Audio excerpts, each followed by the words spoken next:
Life is what we all experience involving work, decisions, mistakes, pains, stress, and hardship, along with the joy of family, friends, relaxation, and entertainment. The world we live in has extremes of good and bad. It is beautiful as well as parts that are not attractive. These contrasts are unavoidable as it is a law of nature. It isn't possible to have one without the other as everything is relative. We can't have up without knowing what down is, hot without cold. We can't have peace without knowing that war exists. There's a spectrum with everything, and any effort to eliminate any extreme isn't possible. With this faith, the only approach in life is to do the best we can in the time we have with the blessings we are given. The odds of being born in the United States are 1 in 25.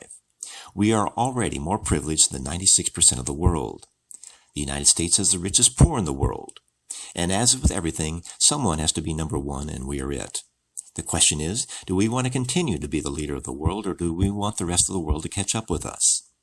We are the leader of the world because our country is a constitutional republic with capitalism. It is closest to nature's model of survival of the fittest. Capitalism is actually an evolutionary process called natural selection. In a capitalistic free society, we make our living by providing that which people want. If we can't, we will fail because no one will buy it. Much of the world operates in a contrived authoritarian approach with regulations and restrictions, where self-serving bureaucrats put their own interest in front of the country. The only way socialism can exist is when we give up our freedom to exercise free will, and everyone gets the same of everything. This requires bureaucrats to be in charge who constantly make sure everything is equally miserable. Any political platform that says everything is free and promises to eliminate poverty and hardship, suffering, is incredible and is lying. Nothing worth having is ever free. Free college education is worth what the student pays for it. As a result, the quality of knowledge coming from college graduates is falling at an exponential rate, and they are only learning talking points instead of how to solve problems.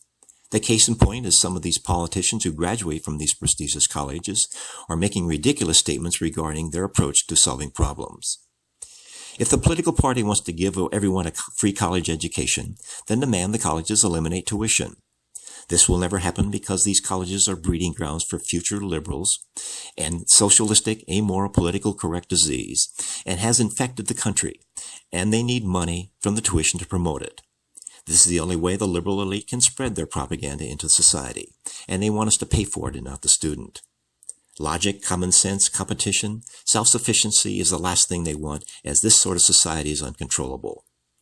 To have our future generation believe that society should pay for their college is insulting to the student, the taxpayer, and those who work to learn and earn what it takes to be successful.